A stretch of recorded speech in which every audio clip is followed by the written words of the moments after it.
कोणताही माईक चालू राहणार नाही आणि सर्वांनी शांततेनं हा कार्यक्रम आस्वाद घ्यावा अशी विनंती. धन्यवाद.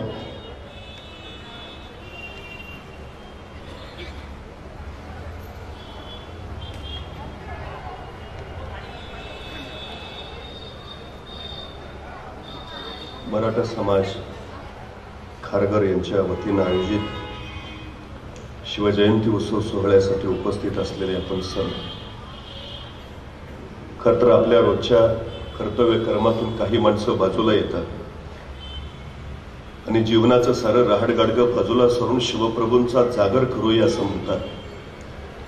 त्यांच्या त्या विचारातून असा एखादा सोहळा उभा राहतो. त्या सगळ्या मराठा समाजाच्या शिलेदारांचं मी मनपूर्वक अभिनंदन करतो. प्राचार्य B.A. पाटील, त्यांचे सर्व सहकारी आणि उपस्थित आपण सर्व. खरं तर परवा वर्तमानपत्रामध्ये एक जाहिरात आली होती. गेल्या 25 वर्षात ज्याच्या हातून एकही अपघात झाला नाही अशा ड्रायव्हरने मुलाखतीला यावं. काही ड्रायव्हर मुलाखतीला आले, मुलाखती चालू झाल्या. पहिल्या ड्रायव्हरला विचारलं, काय हो गेल्या 25 वर्षात तुमच्या हातून एकही अपघात नाही?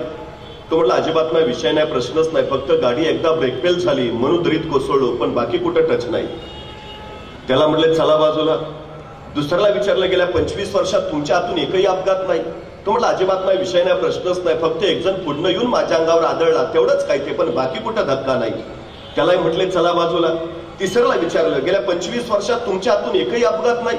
तो म्हटला, अजिबात नाही, विषय नाही, प्रश्नच नाही, साक्षी पुरावे कागदपत्र सारं तपासलं, या माणसाच्या हातून गेल्या 25 वर्षात एकाही अपघाताची नोंद नाही. त्या मुलाखत घेणाऱ्याला आश्चर्य वाटलं. त्यानं न राहून विचारलं, गेल्या 25 वर्षात तुमच्या हातून एकही अपघात नाही, तुमच्या यशाचं रहस्य काय? तसा समोरचा ड्रायव्हर शांतपणे म्हणाला, गेल्या 25 वर्षापूर्वी माझी गाडीची मी एकदा गॅरेजला लावली, परत बाहेरच नाही काढली.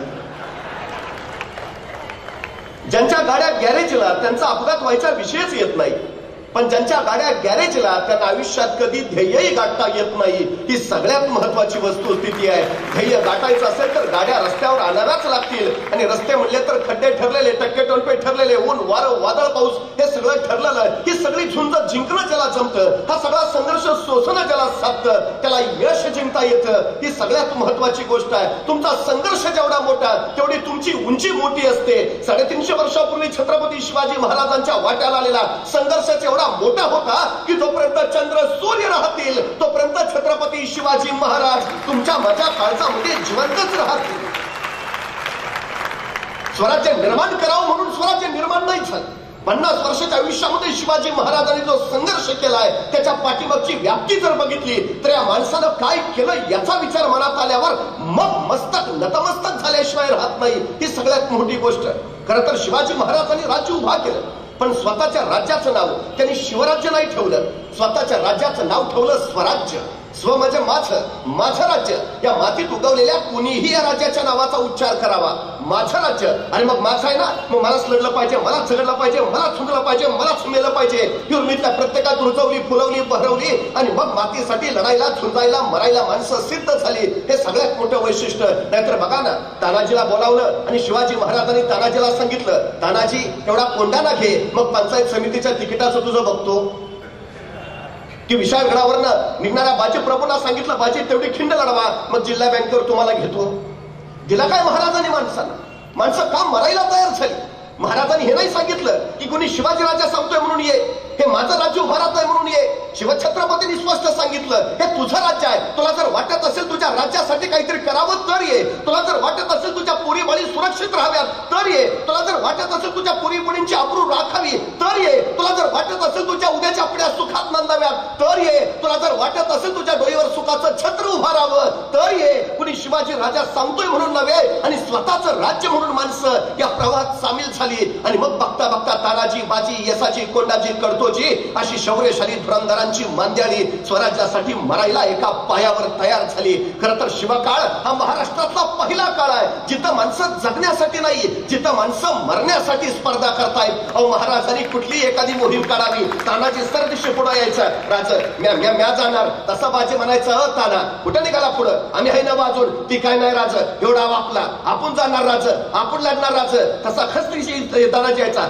बाजी गावापासून नंबर लावून बसलो का, ही मोहीम आपली, आपण जाणार राज, आपण लढणार. पहिला काळ आहे, माणसं मरायला तयार आहेत. हे सगळ्यात मोठं वैशिष्ट्य आहे या स्वराज्याचं, सगळ्यात मोठं. नाहीतर स्वराज्याची संस्थापना तरी कशी झाली? शहाजीराजांच्या सांगण्यावरनं मासाहेब जिजाऊ पुण्यात आल्या.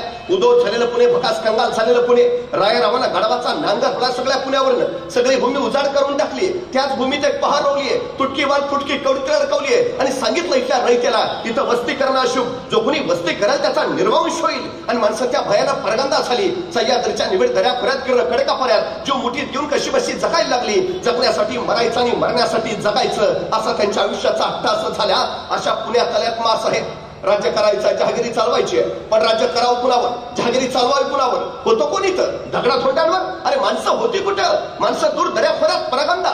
मासाहेबांनी त्या परगंदा लोकांना घातली साथ. या परत या गावात. आणि रयतेने विचारलं कुणाच्या भरोशावर? आणि कडाडल्या जिजाऊ तुमच्या शिवबाराजांच्या भरोशावर. या राजे समर्थ आहेत. पण त्याच वेळी रयतेने बोट दाखवलं मातीच्या उरात रोल्या गेल्या पहारीकडं आणि विचारलं कसं यावं इथं आलो तर आमचा निर्वंश होईल. त्या सरशी मासाहेब झाल्या पुढं मातीच्या उरातली ती पार उचकटली, दूर फिरकावून दिली. अंधश्रद्धेचं जोकड झुगारलं आणि कडाडल्या मासाहेब मी राहीन इथं, उद्या माझा झाला निर्वंश तरी. आपल्या एकुलत्या शिवबाला सोबत घेऊन मासाहेब पुण्यात राहायला लागल्या. बघता बघता रयतेला विश्वास आला, अरे मासाहेब राहताय तिथं, आपण का नाही? रेत परतू लागली, घर गजबजू लागली, गावं कुजूजू लागली. पण रयते पुढे पुन्हा एकदा प्रश्न पडला, गावात राहिलो, घरात राहिलो, पण खावं काय, प्यावं काय, शेती करावी तर पेरावं काय, काय आहे आपल्याकडं? आणि मग महाराष्ट्रातली पहिली सहकारी संस्था उभा राहिली. त्या सहकारी संस्थेचं नाव होतं स्वराज्य आणि या संस्थेच्या संस्थापिका होत्या मासाहेब जिजाऊ. या स्वराज्य नावाच्या संस्थेतून इथल्या शेतकऱ्यांना बिबऱ्या दिली, खतं दिली, बैल जोड्या दिल्या.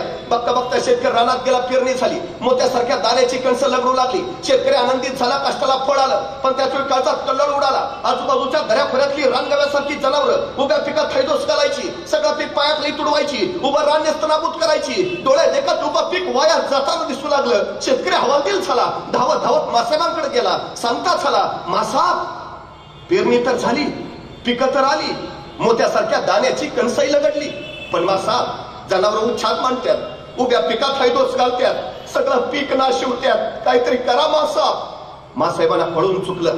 पिकं जगली तर शेतकरी जगेल, पिकं जगली पाहिजे. दुसऱ्या दिवशी मासाहेबांच्या विलक्षण बुद्धीतनं एक विलक्षण युक्ती बाहेर पडली आणि मासाहेबांनी आसपासच्या गावागावात दौंडी दिली. जो कुणी पिकात उच्छाद मांडणाऱ्या जनावरांचा बंदोबस्त करेल त्याला सोन्याचं कडं दिलं जाईल. आणि गावागावात तरणीबाण जिगरबाज पोरं बाहेर पडली. रातोरात पिकापोटी पहारा करायला लागली. एखादं जनावर खुसपसताना दिसलं चित्त्याच्या चपळाईने झेप मारायला लागली, त्याच्या मुसक्या उडायला लागली, शेपटी तोडायला लागली आणि दाखवाला मायसाहेबांकडे घेऊन यायला लागली. सोन्याचं कडं मिळवायला लागली. एकाच दगडात दोन पक्षी मारले मासाहेबांनी. एक जनावरांपासून पिकाचं रक्षण झालं आणि दोन स्वराज्यासाठी आवश्यक असणारी जिगरबाज मावळ्यांची मांद्याळी आपोआप गोळा झाली. एके दिवशी रात्री 1:30-2चा प्रहर होता. लाल महाल संत शांत निद्रिस्त झालेला. अचानक बाहेर 5-6 पोरांचा गलका ऐकू आला. तसा पहारे करीत धावत धावत पुढं झाला. 5-6 तर निबाण पोरं. एका पोराच्या खांद्यावर बनवट रानगव्याचं धूळ. पहारेकरनं विचारलं, काय र? तसं कर्णबाण पोरग म्हणाल, मासाहेबांनी भेटायचंय. कारण मासाहेबांनी दौडी दिली नव, जो कोणी जनावरांची शिकार करेल त्याला सोन्याचं कडं दिलं जाईल. हे काय जनावर घेऊनच आलोय नव? तसा पहारेकरी म्हणणार, पण सकाळी की मासाहेब झोपल्यात आता? नाही, मासाहेबांनी भेटल्या बिगार जाणार नाही. अरे याला का फोडाल्या का? रातचं 1:30 वाजल्यात. सकाळी की मासाहेब झोपल्यात आता? नाही, मासाहेबांनी भेटल्या बिगार जाणार नाही. पोरं ऐकायला तयार नाही. तोपर्यंत बाहेरचा तो गोंधळ ऐकून मासाहेब स्वतः जातीनं येत्या झाल्या. काय गडबड रे? तसा कर्णबाण पोरग सरदिशी पुढं झालं. मासाहेब तुम्ही दौडी दिली नव, जो कोणी जनावरांची शिकार करल त्याला सोन्याचं कडं दिलं जाईल. हे काय जनावर घेऊनच आलोय नव? मासाहेबांनी एकदा त्या पोराकडं एकदा त्या जनावराकडे बघितलं. आणि मासाहेब त्याला म्हणाल्या, अरे पण आम्ही दौंडीत असंही सांगितलेलं की अख्खं जनावर दाखवायला आणायची गरज नाही, नुसती शेपटी दाखवायला आणली तरी चालेल, हे अख्खं जनावर कशाला घेऊन आला? तशी त्या पोरानं मान खाली घातली आणि ते पोर मासाहेबांना म्हणालं, मासाहेब ध्यानातच नाही राहिलं बघा. आणि काय रे, सकाळी आला असता तर आम्ही काय तुला सोन्याचं कडं दिलं नसतं? एवढं जसं ऐकलं तर त्या पोराच्या दोन्ही डोळ्यातनं गळगळ गळगळ पाणी उघडायला लागलं. त्याला हुंका फुटला. आलेला हुंका दाबत तो पोर मासाहेबांना म्हणाला, मासाहेब सोन्याचं कडं मिळावं म्हणून नाही आलो मासाहेब, मासाहेब तुमच्या कौतुकाची थाप माझ्या पाठीवर पडावी म्हणून आलो मासाहेब. मासाहेब तुमच्या कौतुकाची थाप पाठीवर पडली ना, 10 हत्तीचं बळ येतं. त्या जनावराची शिकार केली आणि वाटलं कवा एकदा तुमच्या जवळ येतो आणि कवा एकदा तुमच्या कौतुकाची थाप पाठीवर घेतो. सोन्याचं कडं नको मासाहेब, तुमच्या कौतुकाची थाप फक्त माझ्या पाठीवर पडू द्या. मासाहेब पुढं झाल्या, त्याचे डोळे पुसले. त्याला विचारलं, नाव काय रे तुझं? तसं ते पोर म्हणाल, ताना, तानाजी मालुसरा, उमराण गावचा जी. आणि त्या दिवसापासून ताना जो मासाहेबांचा झाला तो मरेपर्यंत स्वराज्याचा राहिला. एक कौतुकाची थाप माझ्या तानाजीला घडवणारी ठरली. खर तर ज्या समाजामध्ये पाठीवर कौतुकाची थाप टाकणारी माणसं असतात त्या समाजामध्ये नररत्न उगवतात, आणि ज्या समाजामध्ये पाठीवर कौतुकाची थाप टाकणारी माणसं नसतात तिथं नररत्न कधी उगवत नसतात. स्वराज्य हे तलवारीच्या पात्यावर नाही, स्वराज्य हे कौतुकाच्या थाप्यावर उभा राहिलंय. ही सगळ्यात महत्वाची वस्तुस्थिती आहे, सगळ्यात महत्वाची. नाहीतर बघा ना, औरंगजेब कुणी साधा नाही बरं. आशिया खंडातलं सगळ्यात मोठं साम्राज्य म्हणजे औरंगजेबाचं, आणि आशिया खंडातलं सगळ्यात छोटं राज्य म्हणजे माझ्या शिवरायांचं. काबूल पासून कंदहार पर्यंत आणि गंगेपासून यमुनेपर्यंत ज्याच्या राज्याचा विस्तार असं औरंगजेबाचं बलाढ्य साम्राज्य तर अवघ्या 6.5 जिल्ह्यापुरतं पसरलेलं माझ्या शिवरायांचं स्वराज्य. औरंगजेबाच्या नुसत्या सरदारांची संख्या 14,500 आणि एका सरदाराच्या हाताखाली 50,000ची फौज म्हणजे 14,500 गुणले 50,000 एवढा औरंगजेबाचं लष्करी सामर्थ्य. तर माझ्या महाराजांचं सगळं सैन्य गोळा केलं तर भरेल कसं बसा अवघं 35,000. औरंगजेबाचा एका वर्षाचा वार्षिक महसूल त्या काळात 350 कोटी रुपये आणि माझ्या स्वराज्याचा वार्षिक महसूल कसा बसा 1 कोटी रुपये. म्हणजे औरंगजेब मनबर आहे आणि स्वराज्य कणबर आहे. मग हा मनबर औरंगजेब हे कणबर स्वराज्य चिरडायला का टाकलाय? हयातीची 36 वर्ष घालवली त्यांनी. 36 वर्ष त्याला स्वराज्य उद्ध्वस्त करायचंय, स्वराज्य नेस्तनाबूत करायचंय, स्वराज्य संपवायचंय. आणि स्वराज्यच का? स्वराज्यच का? तिकडे इराणचा शाहबाज तसाच आहे, अफगाणिस्तान तसंच आहे, आदिलशाही तशीच आहे, निजामशाही तशीच आहे, कुतुबशाही तशीच आहे. ते घे ना, इराण घे, अफगाणिस्तान घे, आदिलशाही घे, निजामशाही घे, कुतुबशाही घे. स्वराज्यच का? औरंगजेबाने याचं उत्तर त्याच्या मृत्यूपत्रात लिहिलंय. औरंगजेब लिहितो, इराणचं राज्य शाहबाजचं आहे, अफगाणिस्तानचं राज्य दुर्राणीचं आहे, नगरचं राज्य निजामशहाचं आहे, विजापूरचं राज्य आदिलशहाचं आहे, गोवळकोंड्याचं राज्य कुतुबशहाचं आहे. पण महाराष्ट्रातलं स्वराज्य हे पुन्हा राजा, सुलतान, सम्राट वा बादशहाचं राज्य नाही, तर ते इथल्या रयतेचं राज्य आहे. आणि जिथं रयतेचं राज्य असतं माणसं मरायला आणि मारायला कधी मागं पुढे बघत नाहीत. आणि सगळ्यात मोठा धोका येतो हा आहे. औरंगजेबानं स्वराज्याच्या यशस्वीतेचंच गणित मांडलं. हे रयतेचं राज्य आहे आणि जिथं रयतेचं राज्य असतं तिथं माणसं मरायला आणि मारायला कधी मागं पुढे बघत नाहीत. आणि सगळ्यात मोठा धोका येतो तो. आणि खरं हो त्याचं, त्या बुंदेलखंडाचा छत्रसाल बुंदेल आलाय महाराजांकडं. तो महाराजांना म्हणाला, महाराज आपण जसं महाराष्ट्रात स्वराज्य उभा केलं तसं आता आपण माझ्या बुंदेलखंडात यावं आणि मलाही राज्य उभा करून द्यावं. महाराज म्हटले, पहिला चालता हो, मी तुझ्याकडे यावं, तुला राज्य उभा करून द्यावं, मग तू राज्य करणार. अरे माझ्याकडे कोण आलं? मला कोणी मदत केली? या मातीत उगवलेल्या माणसांच्या बळावर राज्य मी उभा केलं. जे मी इथं केलं ना ते तू तिथं जाऊन कर. हा छत्रसाल बुंदेला महाराजांकडनं प्रेरणा घेऊन गेला आणि त्यांनी बुंदेलखंड स्वतंत्र केला. औरंगजेबाची भीती अनाठाई नाही, हे खरंच आहे. हा स्वराज्याचा प्रयोग जर सगळीकडे पसरला तर दिल्लीचा तख्तही बचावणार नाही. खरंच आहे. अहो तेही जाऊ द्या, व्हिएतनाम नावाचं छोटस राष्ट्र आहे. राष्ट्र म्हणतो मी, मुंबई जिल्हा एवढंही नाही पण राष्ट्र आहे. गेली 36 वर्ष झाली अमेरिकेसारख्या बलाढ्य सल्तनतला झुंजावताय. 36 वर्ष झाली बलाढ्य अमेरिका या एवढ्याशा व्हिएतनामला अजून पराभूत नाही करू शकली. कारण काय माहितीये? कारण या व्हिएतनामच्या चौकामध्ये शिवाजी महाराजांचा पुतळा आहे. व्हिएतनाम मध्ये त्या व्हिएतनामचा स्वातंत्र्य सेनानी हो ची मिन नाव त्याची समाधी आहे व्हिएतनाम मध्ये. त्याच्या समाधीवर काय लिहिलंय माहितीये? त्याच्या समाधीवर लिहिलंय, छत्रपती शिवाजी महाराजांचा मावळा येथे चिरविश्रांती घेतो आहे व्हिएतनाम मध्ये. अहो तेही जाऊ द्या, अमेरिकेच्या बोस्टन विद्यापीठामध्ये MBAच्या पोरांना 100 मार्काचा पेपर आहे. शिवाजी दी मॅनेजमेंट गुरु अमेरिकेत. तेही जाऊ द्या, पाकिस्तानच्या पाठ्यपुस्तकात शिवाजी महाराजांवर धडा आहे, आदर्श राजा असा असावा पाकिस्तानात. जगातली 110 राष्ट्र शिवाजी महाराजांच्या गुरिला युद्ध तंत्राचा अभ्यास आपल्या अभ्यासक्रमात करतायत. मला प्रश्न पडतो, सगळं जग शिवाजी महाराजांचा अभ्यास करतंय, माझ्या देशातल्या माझ्या पोरांच्या पाठ्यपुस्तकात शिवाजी महाराज किती आहेत? किती आहेत शिवाजी महाराज? एखाद्या मुलाला विचारावं, अरे किती आहेत शिवाजी महाराज? तो 4 मार्काला आहे. एक 4थीचं पुस्तक काढलंय आम्ही, राजा शिव छत्रपती, विषय संपल्यानंतर. आता CBSE पॅटर्नचं इतिहासाचं पुस्तक आलंय, 1700 पानाचं पुस्तक आहे. त्या 1700 पानामध्ये शिवाजी महाराज किती आहेत माहितीये? 4 ओळी फक्त. संभाजींचं तर सोडूनच द्या, ज्ञानोबा तुकोबा तर बाजूलाच ठेवा. कुठला इतिहास शिकणार आहे तुझ्याची पोरं आमची? अहो तेही जाऊ द्या, आमची पोरं MPSC UPSCला बसतात, तहसीलदार मामलेदार जिल्हाधिकारी होतात. मी त्यांचा इतिहास विषयाचा अभ्यासक्रम बघितला. काय त्यांचा अभ्यासक्रम? फ्रेंच राज्यक्रांती, रशियाचा साम्यवाद, इंग्लंडचे चहाचे मळे. आमचे उसाचे मळे जळाले त्याचं बघा ना. त्या इंग्लंडच्या चहाच्या मळ्याचं आम्हाला काय करायचं आहे? माझा तहसीलदार काम करायला कुठं जाणार? पुणे जिल्ह्यात. त्याला तिथला इतिहास कळू द्या, तिथला भूगोल कळू द्या, तिथली परिस्थिती कळू द्या. AC रूम मध्ये बसून आणि बिस्लरीतलं पाणी पिऊन दुष्काळावर उपाययोजना नाही करता येत, हे कधी कळणार आम्हाला?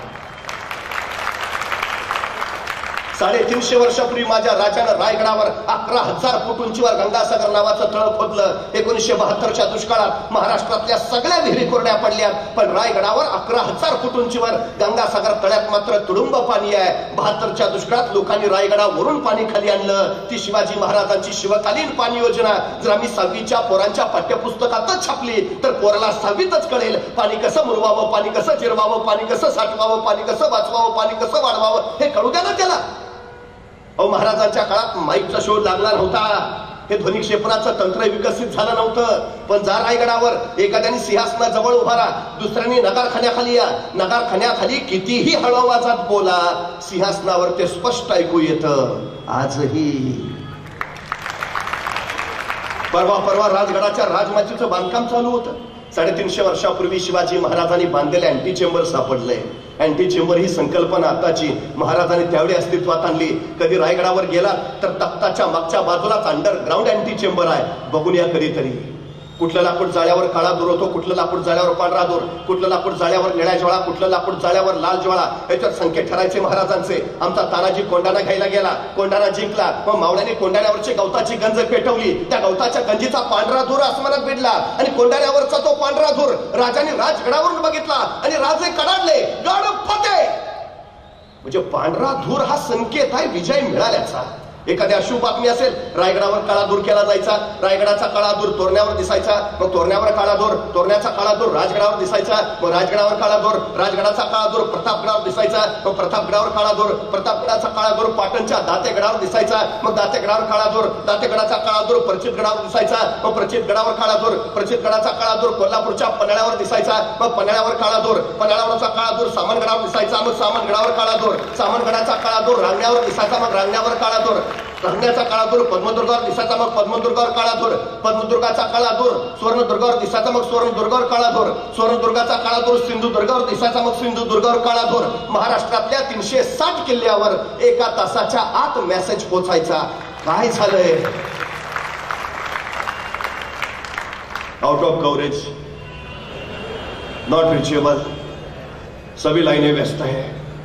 प्रकार नाही हो. हे 350 वर्षापूर्वी अस्तित्वात आलं. 350 वर्षापूर्वी महाराजांनी नुसतं स्वराज्य नाही उभा केलं, अहो काही नवे प्रयोग केले. महाराजांनी पहिला विचार केला, अरे स्वराज्य उभा राहील, पण त्याचं रक्षण त्याचं काय?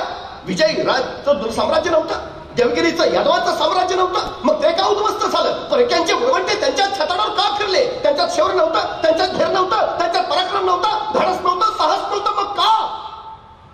ही मराठा साम्राज्य असताना का गेली? आणि मग महाराजांच्या लक्षात आलं, हे शत्रू आले, हे सगळे दर्यावरनं आले, समुद्रावरनं आले, आमच्या छतडावर थया नाचले आणि पळून परत समुद्रात जाऊन थांबले. आमच्यात शौर्य होतं, धैर्य होतं, धाडस होतं, आम्ही पाटला करत सुसात सुटलोही. पण समुद्रात फक्त आम्हाला 5 मैल जायलाच परवानगी होती. आमचं धर्मशास्त्र सिंधू बंदीनं आम्हाला रोखून ठेवत होतं. 6व्या मैलावर तुम्ही जायचं नाही. परकीय छतडावर नाचत होते, 7 मैलावर जाऊन उभा राहत होते. आम्ही पाठलाग फक्त 6 मैलापर्यंत करू शकत होतो. शौर्य असूनही ते कारणी लागत नव्हतं. मग महाराजांच्या लक्षात आलं सिंधू बंदी मोडायला हवी. मग महाराजांनी आंदोलन केलं, महाराजांनी मोर्चा काढला, महाराज उपोषणाला बसले आझाद मैदानावर. काय केलं महाराजांनी? दर्यात कोण जाऊ शकतं? कोळी आगरी भंडारी. महाराजांनी हे सगळे कोळी आगरी भंडारी गोळा केले. दर्यात कोण जाऊ शकतं? मुस्लिम जाऊ शकतात. महाराजांनी दौलत खान दर्या सान काढला स्वतःसोबत आणि त्यांना सांगितलं दर्या राखला पाहिजे. या उपर दर्यातनं कुणी आलं नाही पाहिजे. अहो ते अरबी लोक यायचे, कोकणातल्या बायका पळवायचे, भर तर्वावर त्यांची आबरू उठायचे, माणसं वाटवायचे, नाक कान कापायचे, दर्या रताळून टाकायचे. खवळले महाराज. दौलत खानावर खराडले. दौलत खा या उपर जर असे पातक घडले तर त्याचे पाप तुमच्या माथी बसेल. आणि दौलत खानाला वर्दी मिळाली. काही अरबी आले, आक्रमण करायला आले आणि बघता बघता मराठ्यांचं आरमार सुसाट सुटलं. फार मस्कत पर्यंत पाठलाग करत गेलं. मस्कतला तुंबळ युद्ध झालं. काही अरब दर्यातच कापले गेले. 200 अरब जिवंत सापडले. महाराजांच्या सामने पेश केले. मराठी आरमाराचा हा पहिला विजय होता. सम्राट चंद्रगुप्तानंतर हिंदुस्थानात स्वतःच आरमार उभा करणारा पहिला राजा म्हणून आम्हाला शिवाजी महाराजांची नोंद घ्यावी लागते. पहिला आरमार, हिंदवी आरमाराचे जनक छत्रपती शिवाजी महाराज हे 200 अरब महाराजांच्या पुढे पेश केले. महाराजांनी बघितलं आमच्याच मातीतून आमचीच माती. दौलत खा आमच्या साताऱ्याच्या जवळ वासोट्याचा किल्ला आहे. व्याघ्रगड सुद्धा म्हणतात त्याला. ऐन डोंगरात आहे, भयान घनगर्द जंगल आहे. म्हणजे डोंगरात जसा भाग दबा धरून बसावा तसा तो व्याघ्रगड. इतका भयान जळवाचं साम्राज्य. डोंगरावरनं प्रवास करावा लागतो, नदीतनं जावं लागतं, मग केव्हा तरी तो व्याघ्रगड दिसतो. जाणं सोपं नाही. अहो दिवसा ढवळ्या सूर्य जमिनीवर पोचत नाही. माणसाची बात सोडा, पाखरही तिकडे फिरकत नाही. परवा पुण्यातली 4-5 पोरं फिरायला गेली होती. हेलिकॉप्टरनं शोधावी लागली. एखाद्याला गायब करायचं असेल तिकडं नेऊन सोडा. इतका भयान आहे तो अजूनही. त्या काळात कसा असेल? महाराजांनी सांगितलं या 200 अरबांना त्या वासोट्याच्या किल्ल्यावर नेऊन ठेवा. यांना इतकं मारा, इतकं मारा, इतकं मारा, हे मेले नाही पाहिजेत बस. आणि त्या 200 अरबांना मराठी नुसते मारत होते. इतके मारत होते, इतके मारत होते, फक्त मरूच देत नव्हते. त्या आठवड्यातच इतके सुजलेले एकमेकांनाच ओळखेनात. तो आमच्यातलाच का? इतके मारले.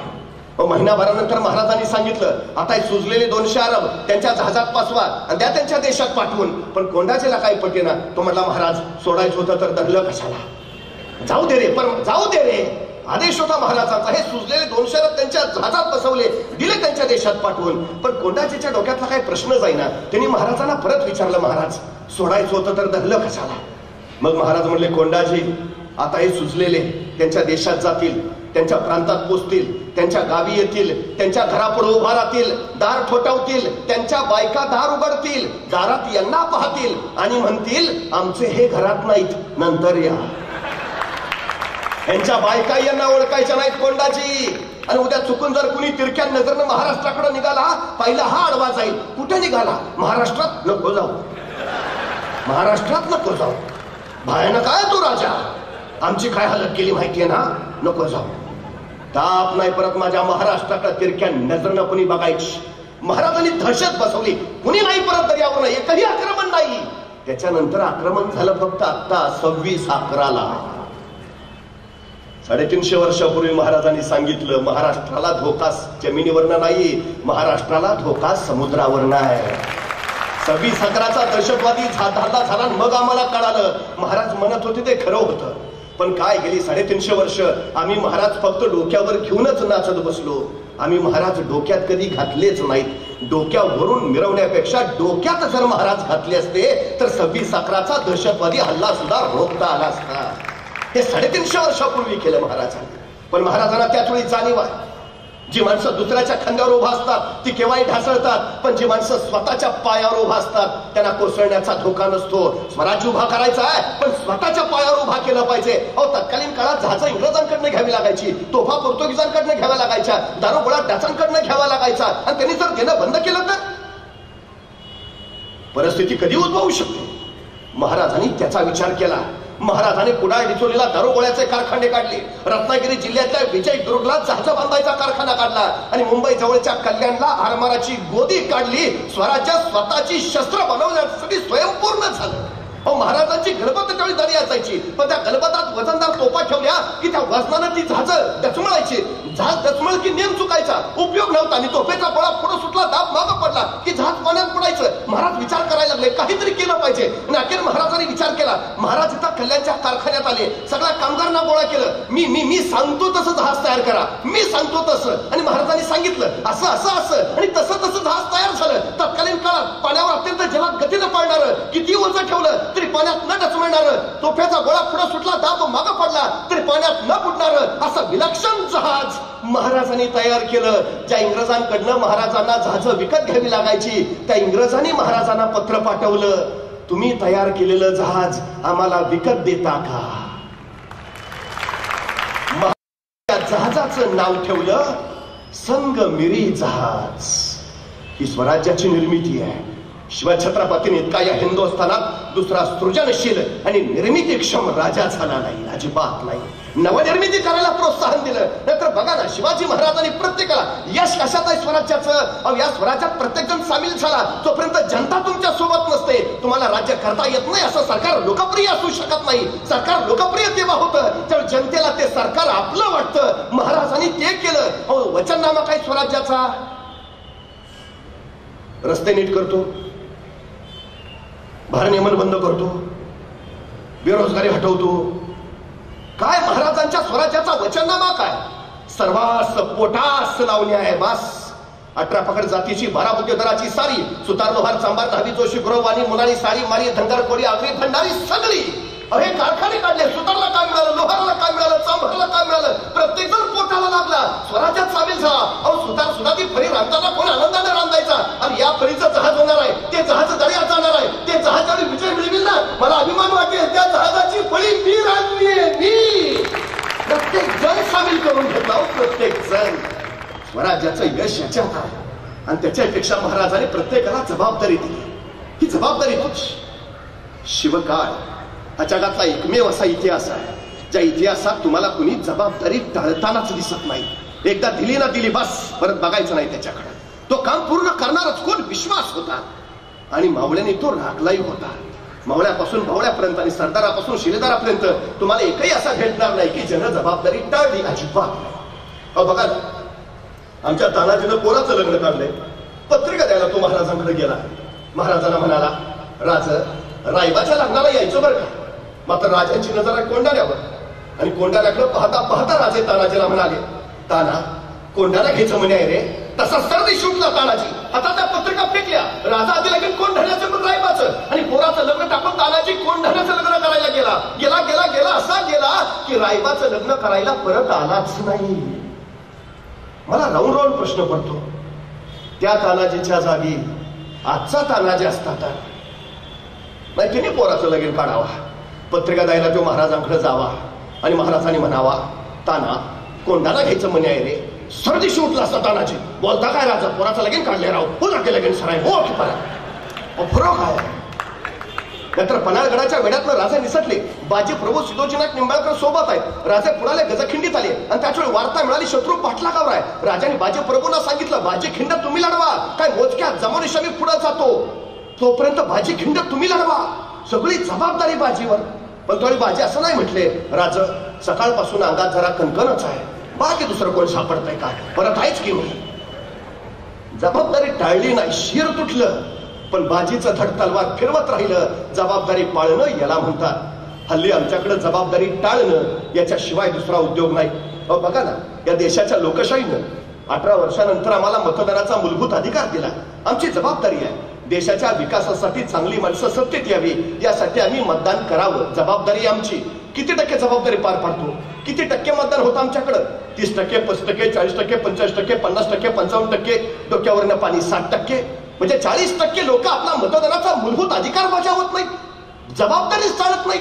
आणि मग आम्ही म्हणतो देश भरकटलाय, भ्रष्टाचार वाढलाय, असं झालंय तसं झालंय. तू गप. तुला तुझी साधी मतदानाची जबाबदारी पार पाडता येत नाही, तू काय सांगतो? तुला बोलायचा अधिकार नाही, अजिबात नाही. ज्या दिवशी माझ्या देशात 100% मतदान होईल त्या दिवशी एकही चुकीचा माणूस सत्तेत आलेला नसेल, एकही. आणि मला एक कळत नाही, काय अडचण काय मतदान करायला? मतदान करायला काय पैसे पडतात? हल्ली मिळतात. ती ना आमची शोकांतिका लोकशाहीची. अहो ते जाऊ द्या, साधी गोष्ट सांगतो तो. आमची मुलं असतात टू व्हीलरवर, गाडीवर, बाईकवर बसलेली, सनखत रस्त्याने चाललेली असतात, बाहेर स्पीड. अचानक पुढे बोर्ड लागतो, नो एंट्री. आता बोर्ड लावलाय, नो एंट्री, प्रवेश निषिद्ध, या रस्त्यानं नका जाऊ. तरी मागचा पुढच्याला म्हणतो घाल की, त्याला काय होत आहे? ते घालतं नो एंट्रीत गाडी. मग ते हवालदाराला येतो, पावती फाडा. माग सांगतो साहेब घ्या ना मिटवून. नाही 300ची पावती फाडा. हो साहेब घ्या ना मिटवून. नाही पावती फाडा. हो साहेब घ्या ना मिटवून. मग यांचं कसं कसं मिटवलं जातं. त्यांची गाडी तिथून जरा पुढे येते आणि गाडी जरा पुढे आली की मग मागचा पुढच्याला म्हणतो भ्रष्टाचार जास्तच वाढलाय नाही. हवालदार काय तुझ्या घरी आलता का? ते बिचारा निमूटपणे त्याची ड्युटी करतोय, त्यालाही कामाला लावला. शर्टाचं पहिलं बटन चुकलं की बाकीची बटणं आपोआप चुकत जातात आणि शर्टाचं पहिलं बटन बरोबर लागलं, बाकीची बटणं न बघताही बरोबर लागतात. पहिली चूक आपली असते. आपण सरळ चाललो ना, बाकीचे दोरीतच चालणार. गरज आहे आपण सरळ चालायची, आपण आपली जबाबदारी पार पाडायची. अहो तो जपानी माणूस केळाची साल सुद्धा कधी जमिनीवर टाकत नाही, चुकून टाकत नाही. तो मातृभूमी आहे माझी, आई आहे माझी, तिच्या अंगावर केळाची साल टाकायची, हिचा अपमान केल्यासारखं नाही का? अहो केळाची साल टाकत नाही तो जमिनीवर, थुंकायचं लांबच. आमच्याकडे जिथं बोर्ड येते थुंकू नका, तेच रंग जास्त. काय जबाबदारी पाहतो आम्ही. अहो या मागच्या उन्हाळ्यात काही लोकांनी पानपोळ्या काढल्या, म्हणजे आल्या गेल्या लोकांची तहान भागावी म्हणून पानपोळ्या काढल्या. पानपोळीवर ग्लास ठेवला, पण ग्लास सुद्धा साखळीने बांधून ठेवला. का? गॅरंटी नाही माणूस पाणी पिल पण ग्लास ठेवेल का? अरे काय प्रकार आहे. अहो शिवाजी महाराजांना पन्हाळा घ्यायचा आहे, पण पन्हाळ्यावर दुश्मन आहे 36,000 आणि महाराजांची सगळी फौज गोळा केली तर भरेल कशमेशावगी 7,000 आणि महाराज 7,000 फौजेच्या बळावर 36,000 दुश्मन असलेला पन्हाळा घ्यायचं म्हणतायत. महाराजांनी बैठक बोलावली. अनाज दत्तो, मोरोपंत, प्रल्हादपंत, बळाचावची, तानाची, येसाची, कोंडाची, कटोची सगळे समोर. आणि महाराजांनी विचार पन्हाळा घ्यावा म्हणतो, पण पन्हाळ्यावर दुश्मन 36,000. कोण जातो? कोण जातो? कोण घेतो पन्हाळा? अहो सगळे चिडीचूप. दुसऱ्याच्या मतदारसंघात जाऊन निवडून येणं सोपं आहे का? 36,000 दुश्मन आहे तिथं. महाराजांनी पुन्हा विचार, कोण जातो? कोण जातो? कोण घेतो पन्हाळा? तसा उठून उभा राहिला कोंडाची. महाराज म्या जातो, म्या घेतो पन्हाळा. भले पट्टी शाबास, कोंडाची घ्या, तुम्ही पन्हाळा घ्या. वा. आणि मग महाराजांनी विचारलं, पण कोंडाजी पन्हाळ्यावर दुश्मन 36,000, तुम्हाला तुमच्या सोबत किती फौज हवी? किती हवी फौज? तसा कोंडाजी म्हटला, द्या 50-60 मावळं. राजे म्हटले 50-60 मावळं? कोंडाची 36,000 दुश्मन आहे, 50-60 काय मागता? तसा कोंडाजी म्हटला, तसं काहीच नव्हतं मागणार, पण ते लईच विचित्र दिसलं असतं म्हणून म्हणलं त्या 50-60 मावळं. अरे काय माणूस, एकटा जायला तयार आहे, एकटा लढायला तयार आहे, एकटा जबाबदारी घ्यायला तयार आहे. आमच्याकडे एखाद्याला सांगा की करतोस का रे तेवढं, त्याला द्या ना जोडीला. काय नीतच कळत नाही मला. अहो ते आमच्याकडे मुलगी बघायचा एक सोहळा असतो. ते नवरा मुलगा, त्याचे मित्र, घरातले सगळे ज्येष्ठ असे सगळे मिळून मुलगी बघायला जातात. मग ते मुलगी दाखवण्याचा कार्यक्रम चालू होतो. मुलगी दाखवली जाते, मग ते प्रश्न वगैरे विचारून होतात. मग ते पोहे, चहा वगैरे सगळं आटपतं आणि मग सगळं आटपत निघालं. मग कुणीतरी एखादा ज्येष्ठ म्हणतो, आता नवऱ्या मुलानं सांगाव मुलगी कशी आहे. आता नवऱ्या मुलावर पाळी आली की नवरा मुलगा शेजारच्या मित्राला कोपरान टोचतो, तुला कशी काय वाटते? त्याला काय करायचं? तेवढी तरी जबाबदारी घे ना. काय जबाबदारी टाळण्याशिवाय उद्योग नाही. माझा कोंडाजी एकटा जायला तयार आहे, माझा कोंडाजी एकटा लढायला तयार आहे. तरी महाराजांनी त्याला 1,500ची फौज दिली, सोबत तानाजी दत्तोना दिलं आणि कोंडाजी निघाला. 6 मार्च 1673 रात्रीच्या 12:30 वाजता कोंडाजी पन्हाळ्यावर पोहोचला. रात्रीच्या 12:30 वाजता. आता महाराजांच्या सगळ्या लढाया रात्रीच्या, दिवसा हालचाल नाही. कोंडाणा घेतला रात्री, तोरणा घेतला रात्री, पुरंदर घेतला रात्री आणि त्यातल्या त्यात निम्म्याच्या वर लढाया अमावस्येच्या रात्री. म्हणजे दिवस शुभ आहे का? मुहूर्त काढलाय का? प्रस्थानाची वेळ काय? प्रकार नाही. हल्ली आमच्याकडे फॅड बाहेर. आमच्या घरातला करता माणूस कामाला बाहेर पडतो, 5-6 पावलं जातो, 7व्या मिनिटाला परत घरात. बायको विचारते काय झालं? मांजर आडवं गेलं. मला राऊंड राऊंड प्रश्न पडतो, त्या मांजरला काय वाटत असेल? हे आडवं गेलं.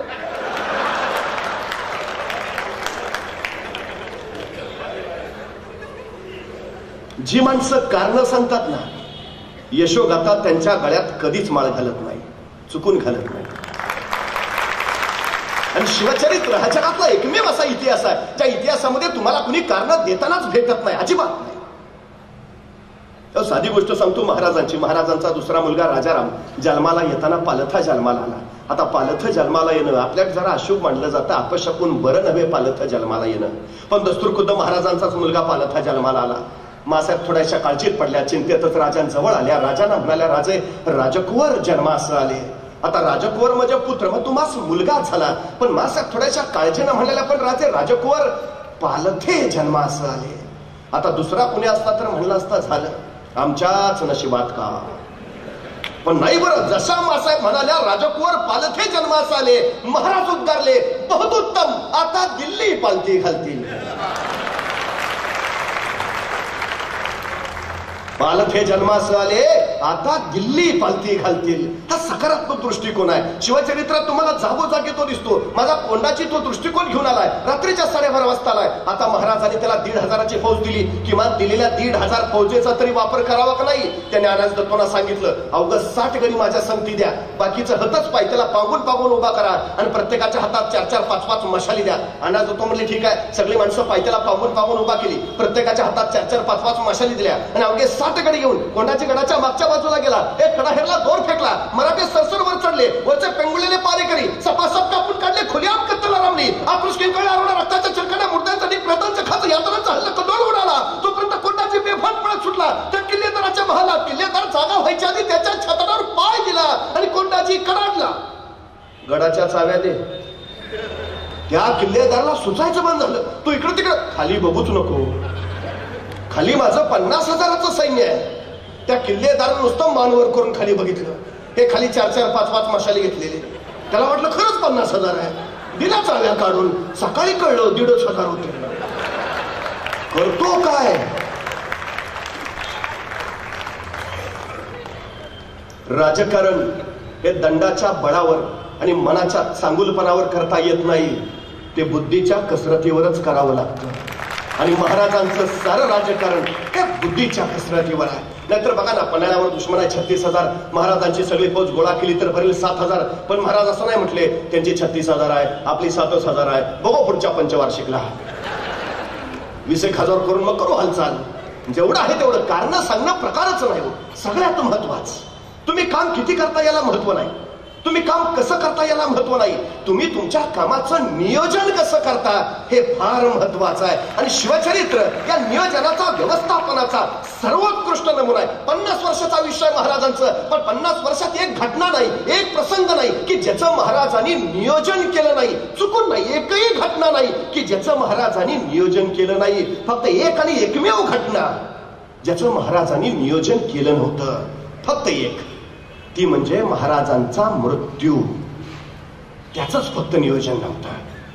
बाकी 50 वर्षातल्या प्रत्येक प्रसंगाचं महाराजांनी नियोजन केलं. खर तर धामार 1659 महाराजांनी प्रतापगडावर अफजल खानाचा कोतळा बाहेर काढला. अफजल खानाचा कोतळा बाहेर काढायला महाराजांना फक्त 2 मिनिटं लागली. पण या 2 मिनिटासाठी महाराजांनी तब्बल 1 वर्ष नियोजन केलं होतं. तब्बल 1 वर्ष. 40,000च्या फौजेनिशी आलेल्या अफजल खानाला प्रतापगडावर आणण्यापासून ते भेटीचा दिवस आणि भेटीचा वक्त ठरवण्यापर्यंत नव्हे, सोबत कोण माणसं घ्यावी कोण नको याच्या पलीकडे. बघा ना, खानाची छावणी खाली माचीवर आहे. राजे गडावरून खाली येणार आहेत. राजाने भेटीचा वक्त निवडला बरोबर दुपारी 12:35. आता 12:35 का? कारण सूर्य बरोबर माथ्यावर येतो. मग आता सूर्य माथ्यावरच का? तर राजे गडावरनं निघाले तर सूर्याच्या त्या लक्क प्रकाशात खानाची छावणी हालचाल स्पष्ट दिसावी. पण खानानं जर राजाकडे बघायचं म्हटलं तर सूर्याची किरण त्याच्या डोळ्यात घुसावी, त्याला काही दिसू नये. वक्त बरोबर दुपारी 12:35. 12:30 वाजता गड सोडलेले राजे खानाच्या छावणीच्या बाहेर दुपारी बरोबर 2 वाजता पोहोचले. आता सोबत माणसं कोण महाराजांच्या? तानाजी आहे, यसाजी आहे, बाजी आहे, कडतोजी आहे, कोंडाजी आहे, यापैकी कुणी नाही. महाराजांनी या वक्ती घेतला जीवा महाला, या वक्ती सोबतीला घेतलाय संभाजी कावची. तुम्ही शिवचरित्र सगळं बघा, एक व्यक्ती परत महाराजांनी परत नाही वापरली, चुकून नाही. कुठलंही घ्या, एक चाल महाराजांनी पुन्हा नाही वापरली, कुठलीही घ्या. अफजल खानाला भेटून मारलं, पण शाहिस्ता खानाला लाल महालात जाऊन कापलं. प्रत्येक वेळी चाल वेगळी आहे, प्रत्येक वेळी माणसं वेगळी आहेत. जीवा महाला तुम्हाला प्रतापगडाच्या युद्धातच भेटेल, परत पन्हाळ्यावर नाही. कोंडाजी तुम्हाला पन्हाळ्यावरच दिसेल, तू पुरंदरावर नाही. तानाजी तुम्हाला कोंडाण्यातच दिसेल, तो परत रायरेश्वरावर भेटणार नाही. प्रत्येक युद्धात, प्रत्येक प्रसंगात महाराजांनी माणूस वापरलाय अचूक योग्य.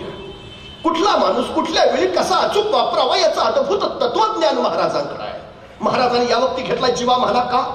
कारण समोर सय्यद बंड आहे दानपट्टा फिरवणारा, त्याच्यासारखा दानपट्टा फिरवायचा मजा हवा फक्त जीवा. सोबत आहे संभाजी कावची हत्तीसारखा धिप्पाड. आता तोच का? कारण दस्तूरखुद्द अफजल खान तसा आहे. आखाड्यात पैलवान उतरवायचे झाले तर एकाच गटाचे असावेत, म्हणजे कुस्ती रंगते. माणसाची निरख आणि माणसांची पारख शिकावी ना, ती महाराजांकडनं. निघाले राजे आणि चालता चालता अचानक जीवा महालाला म्हणाले, जीवा कात्री आहे काय? आता जीवाला काय कळेना, अफजल खानाला मारायला निघाले, तलवार घेतली असेलच की, कात्री कशाला? महाराजांनी पुन्हा विचारलं, जीवा कात्री आहे का? आता जीवा नाभिक समाजाचा. जीवा म्हटलं आहे की, काढ काढ. पण महाराज काढ रे. पण जीवा आमची दाढी बारीक कर, आमची दाढी बारीक कर, इतकी बारीक कर की अफजल खानाला हातात धरायची म्हटली तर त्याच्या हातात नाही आली पाहिजे. किती मायक्रो प्लॅनिंग आहे. निघाले महाराज, पण प्रत्येकाला नियोजनानुसार जबाबदारी वाटून दिली. जीवा महालाला सांगितलं, तू अफजल खानाकडे बघायचं नाहीस, तू माझ्याकडे तर अजिबात बघायचं नाहीस, तू कृष्णाजी भास्करांकडे बघायचं नाहीस, तू फक्त सय्यद बंडा बघायचा, फक्त आणि फक्त. संभाजी कावजीला सांगितलं, तू आत नको येऊस, तू शामियानाच्या बाहेरच उभा राहा. आत काय चाललंय तुला देणं घेणं नाही, पण चुकून जर अफजल खान बाहेर आला तर त्याला जिवंत ठेवायचं नाही, एवढं मात्र लक्षात ठेव. प्रत्येकाला जबाबदारी वाटून दिली आणि राजे निघाले, शामियानात आले. यह शिवाजी करत अफजल खान उठून उभा राहिला. त्याने बाहू फैलावले, आओ शिवाजी राजे.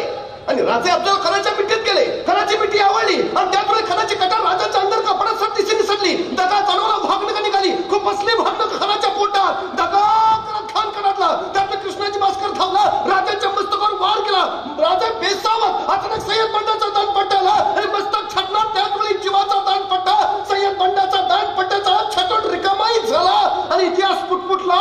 होता जीवा म्हणून वाचला शिवा.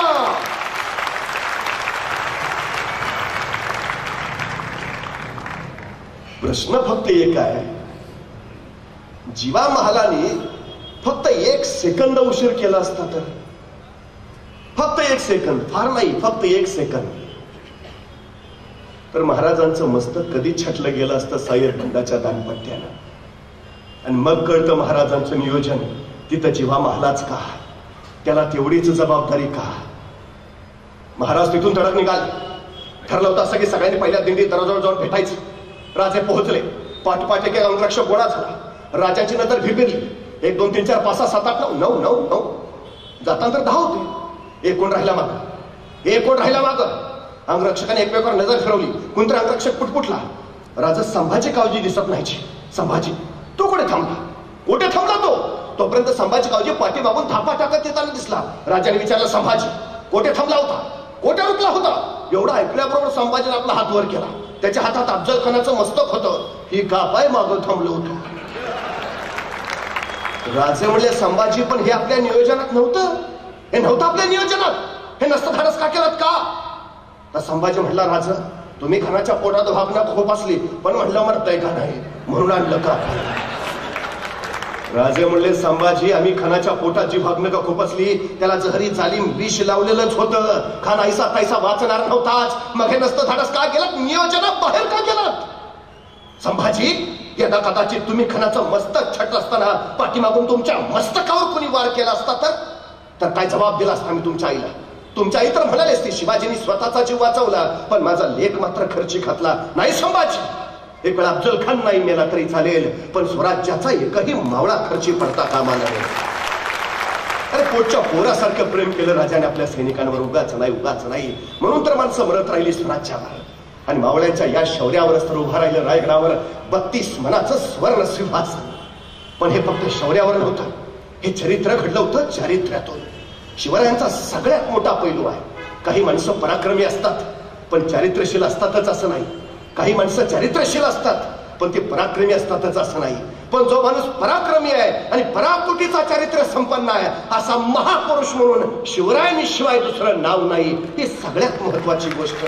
अहो शिवाजी महाराजांनी अवघ्या 100 मावळ्यांसोबत लाल मालावर छापा मारला. बघता बघता शिवरायांचा छापा आल्याचं बघितल्यावर शाहिस्ता खान ते पळत सुटला सुटला सुटला सुटला अखेर लपला लपला लपला कुठं? बायकांच्या गराड्यात.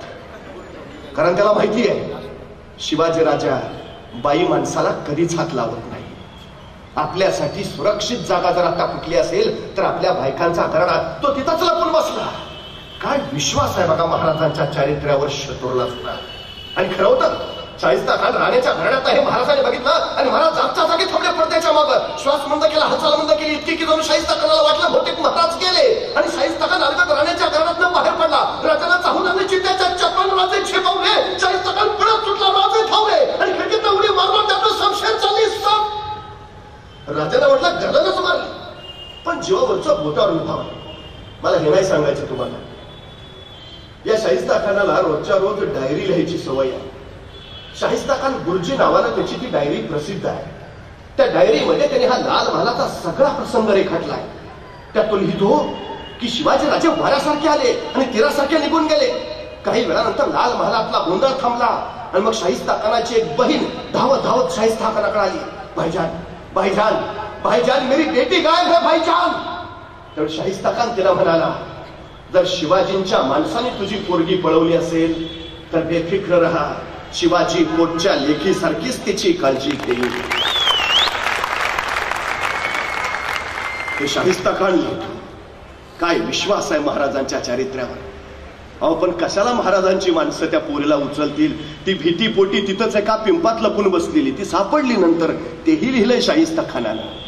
पण महाराजांच्या चारित्र्याचा सुरेख पैलू शाहिस्ता खानानं त्यावेळी नोंदवून ठेवला हे महत्वाचं. खर तर या सगळ्या गुन्ह्यांच्या बळावर रायगडावर स्वातंत्र्याचा सूर्य प्रकटला. राजे छत्रपती झाले. या अमल्यांच्या पातशाहीमध्ये एक मराठा एवढा पातशाह झाला. ही गोष्ट काही साधी झाली नाही असं बखरकारांनी त्याचं वर्णनही केलं. खरं तर शिवरायांचा राज्याभिषेक होऊ नये म्हणून औरंगजेबाला जंग पछाडलं. राज्याभिषेक रोखायची जबाबदारी सुद्धा त्यांनी दिली होती. ती श्रीगोंद्याच्या शेजारी भीमेच्या काठावर बहादूरगड नावाचा एक किल्ला आहे. त्या किल्ल्यावर त्याचा दूध भाऊ होता. त्याचं नाव होतं खान जहान बहादूर खान कोकलताश हैबतजंग. कसं जोरदार नाव आहे. खान जहान बहादूर खान कोकलताश हैबतजंग. आता काय का लोक विचारतात त्याची बायको कसं नाव घेत असेल. आपल्याला काय करायचं नाव जोरात आहे ना. खान जहान बहादूर खान कोकलताश हैबतजंग. पूर्वी आपली सुद्धा नावं जोरात होती हो. शिवाजी संभाजी तानाजी बाजी येसाजी कुणी नाव घेऊ द्या त्याला जी म्हणावंच लागायचं. मालक होतो आपण.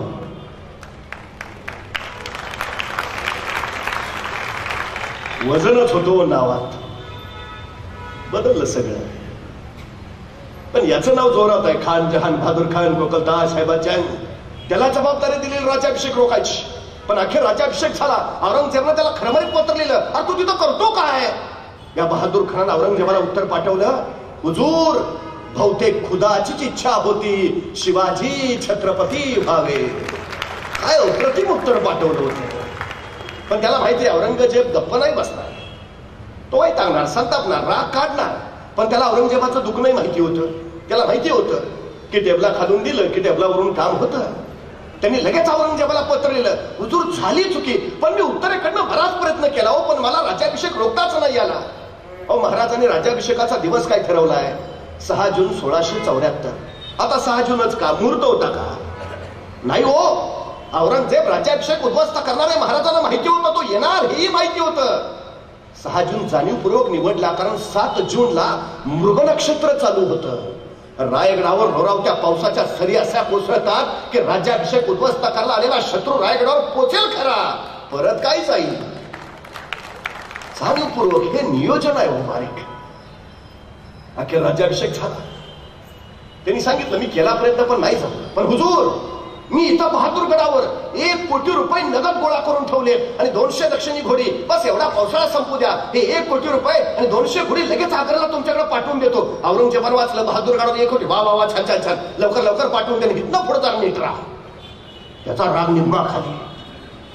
पण बहादूर गडावर 1 कोटी नगद आहेत ही बातमी जेवढ्या वेगात आग्र्याला औरंगजेबाला कळाली त्याच्या दुप्पट वेगात ती रायगडावर महाराजांना समजली.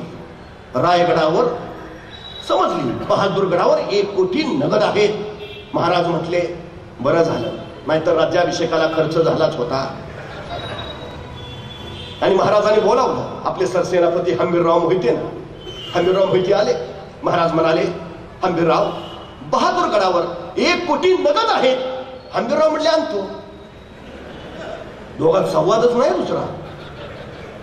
महाराज म्हणाले बहादूर गडावर 1 कोटी नगद आहेत. हंबीरराव म्हणले आणतो.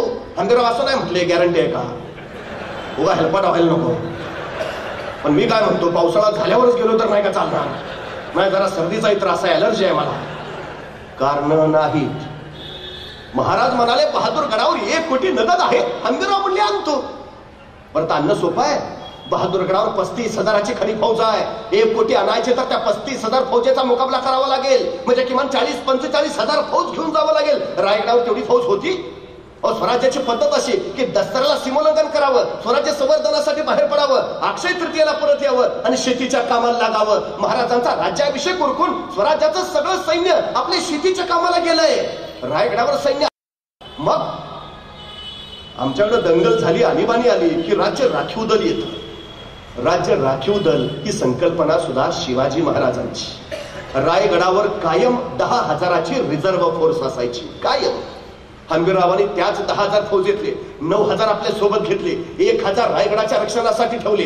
त्या घेतल्या 9,000 फौजेचे परत 2 भाग पाडले. एक भाग केला 7,000चा, दुसरा भाग केला 2,000चा. 2,000ची फौज हंबीररावांनी स्वतः जवळ घेतली आणि हंबीरराव रायगडावरून निघाले ते पुणे सोलापूर हायवेनी सांडस पाटस करत श्रीगोंद्याच्या अलीकडं म्हणजे बहादूरगडाच्या अलीकडं करकुंबला येऊन थांबले.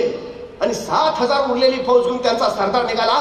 तो रायगडावरनं पुण्यात आला, पुण्यातनं रांजणगाव, रांजणगाववरनं शिरूर, शिरूरवरनं नगर आणि नगरवरनं तो श्रीगोंद्याच्या म्हणजे बहादूरगडाच्या दिशेने निघाला. ही 7,000ची फौज जशी नगर सोडून बहादूरगडाच्या दिशेने वळाली त्याने अवघा हल्ला कल्लोळ करायला सुरुवात केली. हर हर महादेव, जय भवानी, जय शिवाजी ढोल ताशे पडवायला सुरुवात केली. बघता बघता धुळा उठत राहिला, नगरा वाजत राहिला, हल्ला कल्लोळ माजत राहिला. तो हल्ला कल्लोळ बहादूरगडाच्या कानी गेला आणि खेर धावत धावत गेला. हुजूर क्या हुआ? ते आले. कोण? मराठे हुजूर. मराठे दिवसा, तिथं रात्री येतात. दिवसा कसे आले? अहो हुजूर खरंच आले. बघता बघता तो हल्ला पळून बहादूर खानाच्या कानावर पडला आणि त्याची खात्री पडली. आले आले खरंच आले, दिवसाच आले. पण जर ती दिवसा आलेत भयानक आले असणार. ते रात्री 100-100, 200-200 येतात, छापे मारतात. पण 35,000 फौज आहे बहादूरगडावर हे माहिती असताना दिवसा आले. याचा अर्थ 40-45 तरी हमखास निश्चित असणार.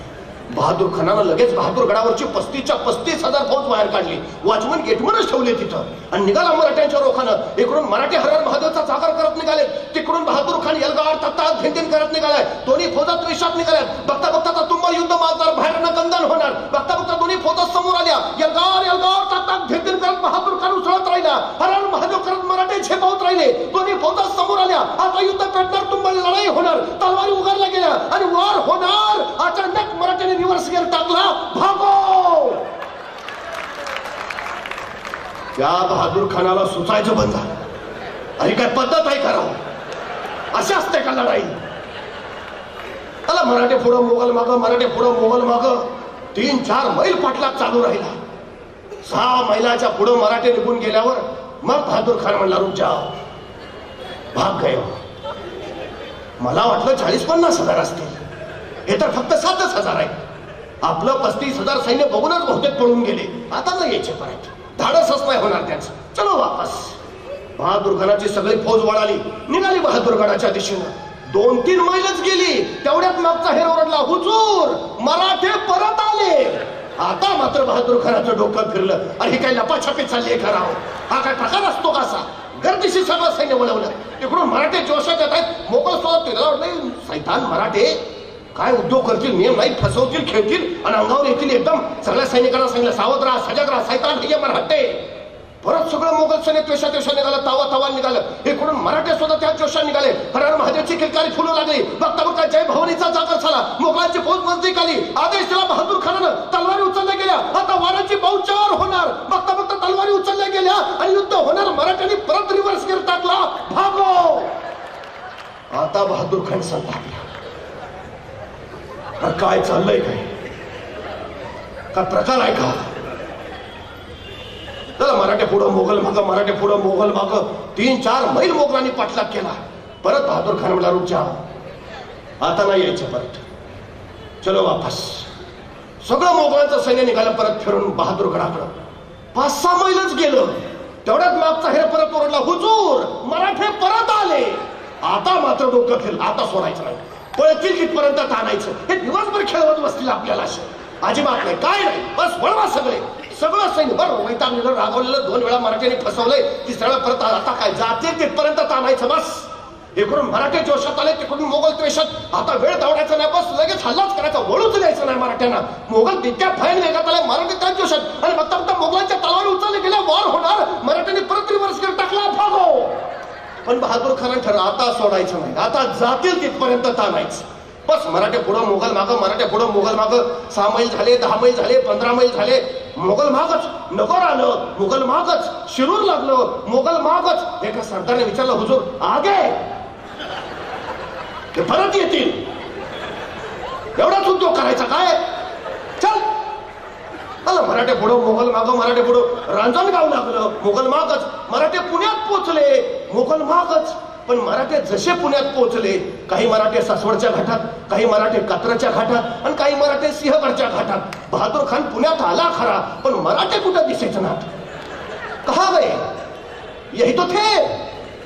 त्याला सगळं मोगलांचं सैन्य दऱ्या खोऱ्या कडे कपऱ्या पालत्या घालायला लागलं, मराठे सापडेच ना. अहो त्याला काय माहिती आहे, सह्याद्रीच्या दऱ्या खोऱ्यात फक्त 3घच फिरू शकतात, एक वारा, दुसरा वाघ आणि तिसरे मराठे. 4थ्याचं काम नाही.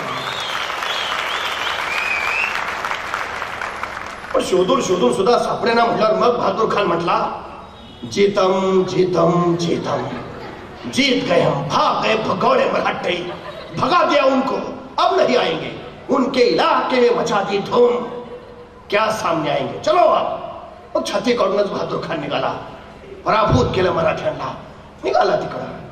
पण बहादूर खान आपल्या 35,000 फौजांशी पुण्यात पोहोचलाय. एवढीच बातमी हेरांनी बहादूरगडच्या अलीकडं करकुंबला उभा असणाऱ्या हंबीरराव मोहितेंना दिली. बहादूर खान 35,000 पुण्यात आहे, इकडचं रान मोकळंच आहे. आणि मग 2,000 फौजेनिशी हंबीरराव सरळ बहादूर खानावर तुटून पडले. हे वॉचमन गेटमन फडफडून सुजवले, 1 कोटी रुपये उडवले, 200 दोक्षिणी घोडी मिळवली, जेवढा किल्ल्यात किमती सामान ऐवज होतं सगळं त्या 200 घोड्यावर लागलं. खरं तर हंबीररावांना तिथलं सगळं घ्यायचं होतं, पण नाईलाजानं घेता नाही आलं. शेवटी अत्यंत दुःखाने त्यांनी ते पेटवून दिलं. आणि मग 1 कोटी रुपये, 200 दक्षिणी घोडी, त्याच्यावर लादलेलं सामान घेऊन हंबीरराव परत करकुंब सांडस पाटस करत पुणे सोलापूर हायवेनं रायगडावर.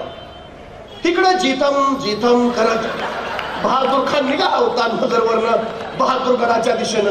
जसा जसा बहादूरगड जवळ यायला लागला, त्याला नुसता धूरच दिसायला लागला, त्याला काही कळेच ना. मग एक सुजलेला वाचलेला पुढे आला, त्याने विचारलं ये क्या है? ते सुजलेला म्हणाला, हुजूर सब ले गए. कौन? मराठे हुजूर. मराठे? तो हम किनके पीछे थे? मराठों के हुजूर. तो इधर कौन आया था? मराठी हुजूर. ऐसा कैसे हो सकता है? ऐसा ही हुआ हुजूर. आणि मग त्याला कळालं, असं बनवलं होय, म्हणजे 7,000 फौजेनं आपल्याला इकडं पळवत नेलं आणि 2,000 फौजेनं तिकडं काम केलं. या खुदा कैसा है ये मराठे. सुचायचं बंद झालं हो त्याला. युद्ध न खेळता, 35,000 फौजेला सामोरही न जाता, आपला एकही मावळा न गमावता, स्वराज्याची कुठलीही हानी होऊ न देता शिवाजी महाराजांनी अलगद 1 कोटी रुपये मिळवले. हा शिवाजी महाराजांचा गनिमी कावा, ज्याला मी गुरिल्ला युद्धतंत्र म्हणतो. शून्यातनं विश्व उभा करणारा राजा, असं आम्ही महाराजांचं जे वर्णन करतो ना, ते एवढ्यासाठी. हाताशी फौज नाही, साधनं नाही, संपत्ती नाही, तरीही 1 कोट होणांचं राज्य या राजानं उभा केलं. शून्यातनं विश्व उभा करणारा राजा. आमचं अवघड झाला, महाराज शून्यातनं विश्व उभा करतात, आमच्याकडे सगळं रेडीमेड तयार आहे, तरी आमच्या हातून काही होत नाही. नाहीतर एखाद्याला ढाल द्यावे, तलवार द्यावे, एवढंच काय त्याला घोड्यावर घेऊन बसवावा, त्याच्या पुढे जाऊन त्याला रानात घेऊन सोडावा, मग म्हणावं लेका आता तरी लढ. तरी पट्ट्या निवांतच. अरे लडकी लढू कसा, एक हातात ढाल आहे, दुसऱ्या हातात तलवार आहे, दोन्ही हात एंगेज आहेत, लढणार कसा? अरे मग निदान पळून तरी जा. पळू तरी कसा? घोड्यावर बसली दिसत नाही का? जो बाजूनी अडचण आहे. मुंगी बघितली? मुंगी ती मुंगी केवढीशी, तिचं डोकं केवढं असं, डोक्यातला मेंदू केवढा असा, तरी पण त्या मुंगीला बरोबर कळतं कुठल्या गावातल्या कितव्या आलीतल्या, कितव्या घरातल्या, कितव्या खोलीतल्या, कितव्या कपाटावरच्या, कितव्या फळीवर किती नंबरचा साखरेचा डबा आहे. सांगावं नाही लागत, रस्ता नाही दाखवावं लागत. मुंगी कणबरच असते पण मनभर साखर फस्त करते. मराठे सुद्धा कणबरच होते पण मनभर मोगल उद्ध्वस्त केले तर या निश्चयाच्या आणि निर्धाराच्या बळावर. महाराजांनी 1 कोटी मिळवली, आता पार्टी नाही हो.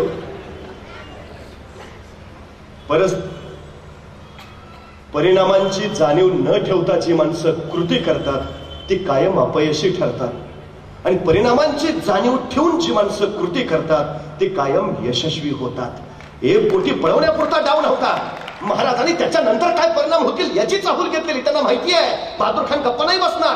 तो नगरचं सैन्य गोळा करेल, नाशिकचं सैन्य गोळा करेल, औरंगाबादचं सैन्य गोळा करेल, तब्बल लाखाची फौज, त्याची 35,000 आणि लाखभर घेऊन तो रायगडावर हल्ला करेल. रायगडावर जर त्यांनी आता या समयी हल्ला केला तर आपली फौज किती, 10,000, मुकाबला होईल कसा? मग त्याचं आक्रमण रोखलं पाहिजे. कधीपर्यंत? आपलं सैन्य परत येईपर्यंत.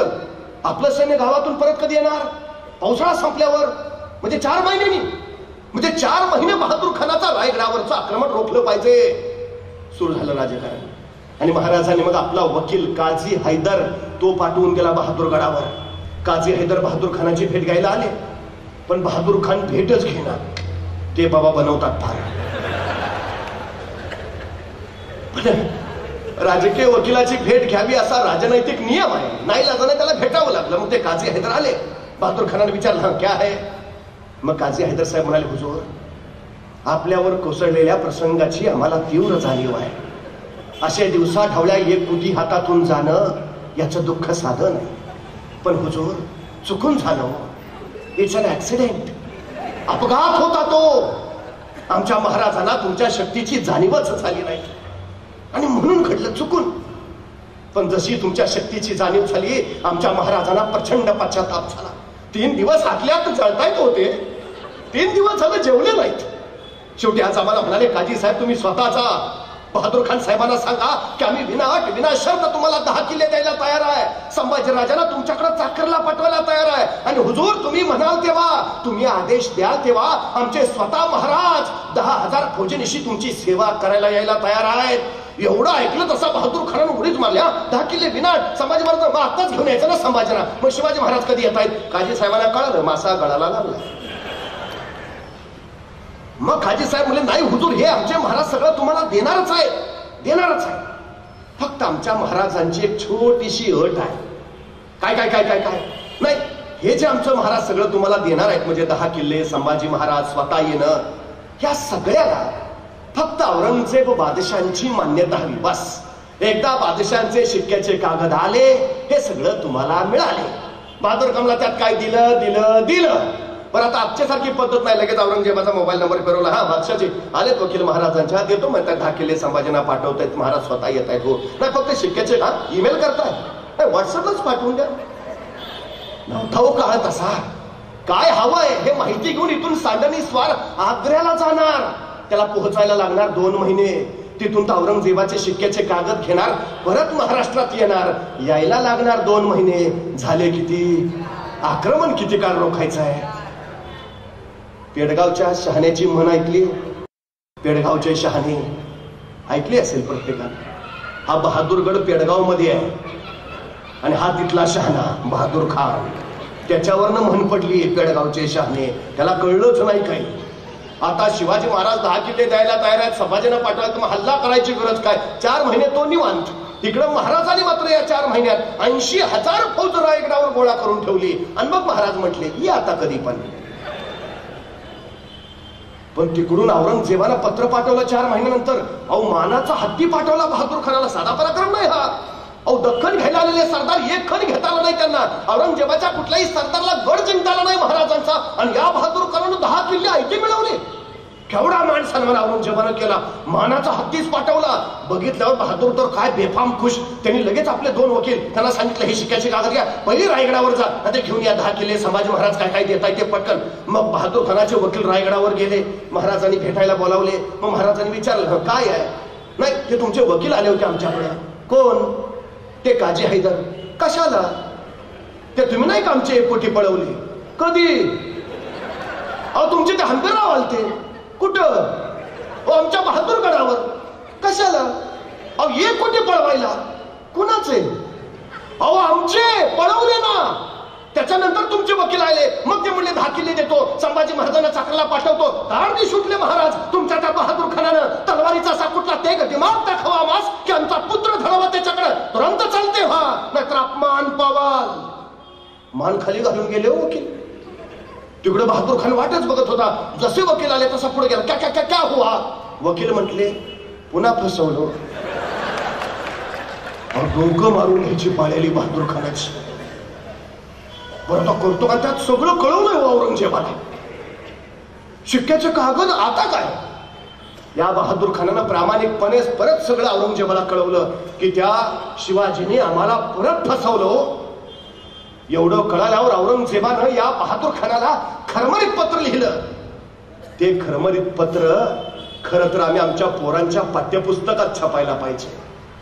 औरंगजेब लिहितो, अरे तुम्ही माझे सरदार, इथून प्रचंड खजाना घेऊन जाता, अफाट बचमियत घेऊन जाता, बलाढ्य सैन्य घेऊन जाता, तिथे त्या सह्याद्रीच्या दऱ्याखोऱ्यात त्या शिवाजी राजाबरोबर लुटूपुटूच्या लढाई खेळता आणि नंतर मला कळवता त्या शिवाजीने आम्हाला फसवलं. अरे तो शिवाजी तुम्हाला फसवतो तरी कसा आणि तुम्ही फसता तरी कसे? बहादूर खानानं याही प्रश्नाचं उत्तर पाठवलं. तो म्हणला, हुजूर तुम्ही मला विचारलं तो शिवाजी राजा आम्हाला फसवतो कसा आणि आम्ही फसतो कसे? हुजूर तो शिवाजी राजा आग्र्यात सुद्धा आला होता, तुम्हाला कसं फसवलं? आम्हालाही तसंच फसवलं.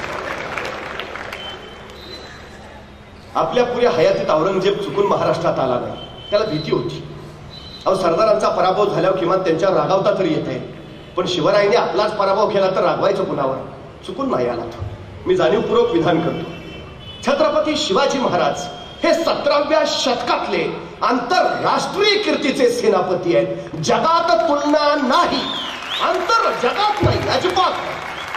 जगात जेवढे जेवढे सेनापती होते, जेवढे जेवढे बलाढ्य योद्धे होते, महाराजांनी त्यांचा सपशेल पराभव केलाय. सपशेल. महाराजांच्या 50 वर्षाच्या कालावधीत त्यांच्या समोर जे जे शत्रू आले त्यातले फक्त 2च भारतीय होते, फक्त 2. बाकीचे उरलेले सगळे परकीय परदेशातले होते. त्यांच्या त्यांच्या देशातले मानांकित सेनानी होते.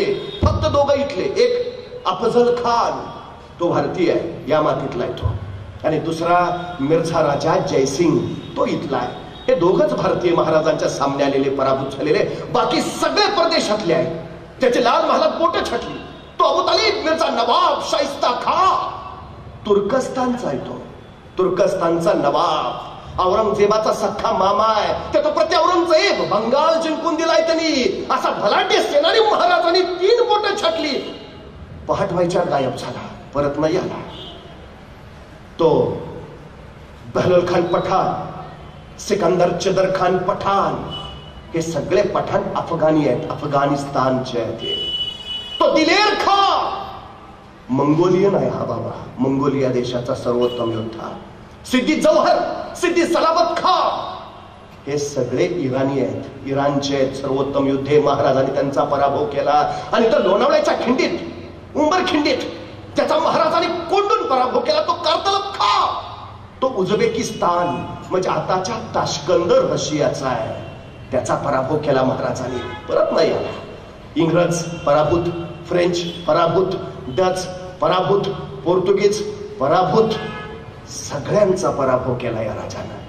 350 वर्षापूर्वी इंग्लंडमध्ये 3 वृत्तपत्र प्रकाशित होत होती. लंडन गॅझेट हे लंडन मधनं प्रकाशित होणारं वृत्तपत्र. शिवाजी महाराज आग्र्यातनं सुटले त्याची पहिल्या पानावर बातमी आली आहे लंडन गॅझेटमध्ये. त्यावेळी त्या लंडन गॅझेटच्या पहिल्या पानावर शिवाजी महाराजांचा उल्लेख द किंग ऑफ स्वराज्य असा नव्हता, द किंग ऑफ महाराष्ट्र असाही नव्हता. महाराजांचा उल्लेख होता the king of India Shivaji.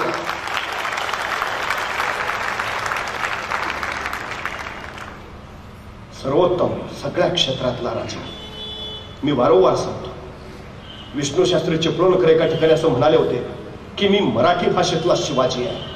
म्हणजे शिवाजी नुसतं नाव नाही, शिवाजी नुसतं कर्तृत्व नाही, शिवाजी नुसतं नेतृत्व नाही, तर शिवाजी हे सर्वोच्चतेचं परिमाण आहे. मला काय व्हायचं आहे? माझ्या क्षेत्रातलं शिवाजी व्हायचं आहे, सर्वोत्तम. बस मी शेती करत असेल, अशी शेती करेन की जिल्ह्यानं म्हटलं पाहिजे नाद नाही करायचा, हा शेतीतला शिवाजी आहे. शिवाजी म्हणजे सर्वोत्तम होणं. खरं तर या शिवजयंतीला तुम्ही काय करता मला माहित नाही, पण किमान ज्या गडकोटाने महाराजांचं हे स्वराज्य वैभव उभा केलं त्या गडकोटांकडे जात चला. तुम्ही तिथं गेल्यावर तुम्हाला किती आनंद होईल हे मला माहिती नाही, पण तुम्ही तिथं आल्याचा त्या गडकोटांना मात्र नक्की आनंद होईल एवढं मात्र सांगतो. अहो, गेल्या महिन्यात बांधलेला पूल मागच्या आठवड्यात ढासळला आणि लोक विचारायला लागली काय मिक्सर वापरलं होतं कुणास ठाऊक. पण 350 वर्षापूर्वी महाराजांनी बांधलेले गड मात्र अजून जसेच्या तसे आहेत. लोक विचारतात महाराजांनी काय मिक्सर वापरला असेल कुणास ठाऊक. खरं तर मिक्सर काय वापरला असेल खरंच कुणास ठाऊक, पण त्या मिक्सर मध्ये प्रामाणिकपणा होता एवढं मात्र नक्की.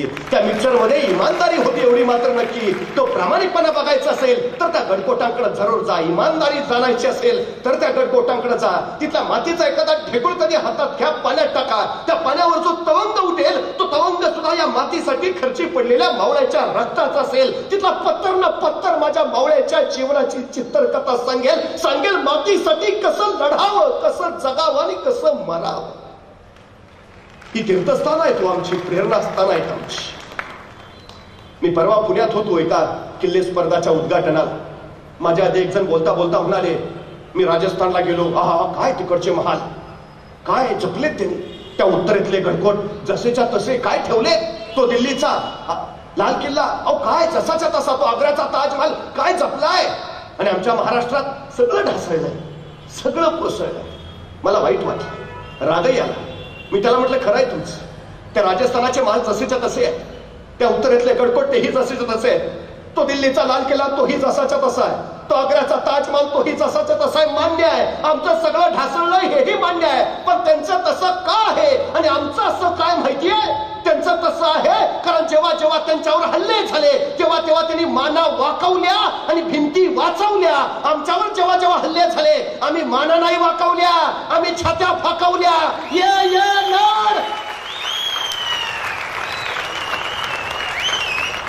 त्यांच्या महाराजांमधनं फक्त नुपुरांचे झनत्कार आणि पैंजनाचे स्वर निनादलेत. माझ्या भिंती मधनं हर हर महादेवचे जागर झालेत. त्यांच्या भिंतीमधनं मद्याचे प्रवाह व्हायलेत आणि माझ्या भिंतीमधनं रक्ताचे पाठ धावलेत. अभिमान आहे मला, माझ्या किल्ल्याचा बुरुज ढासळलाय, हो ढासळलाय, पण स्वराज्याचं रक्षण करताना तोपेचा गोळा खाऊन ढासळलाय. तटबंदी कोसळली, हो मान्य आहे, पण स्वातंत्र्याचं रक्षण कसं करावं हे सांगताना कोसळली ती. अभिमान आहे मला. पण जेवढं कोसळलं तेवढं बस झालं. नाहीतर उद्या रामायण घडलं होतं का असं विचारणारे, खरंच शिवाजी महाराज जन्माला आले होते का असाही प्रश्न विचारतील आणि पुरावे म्हणून दाखवायला आमच्याकडे गड किल्ले सुद्धा शिल्लक नसतील. उद्याच्या पिढीसाठी ही प्रेरणा असताना म्हणून जपली पाहिजे. अहो त्या अमेरिकेला इतिहास नाही. 350 वर्षापूर्वी ते राष्ट्र जन्माला आलं, 350 वर्षापूर्वी.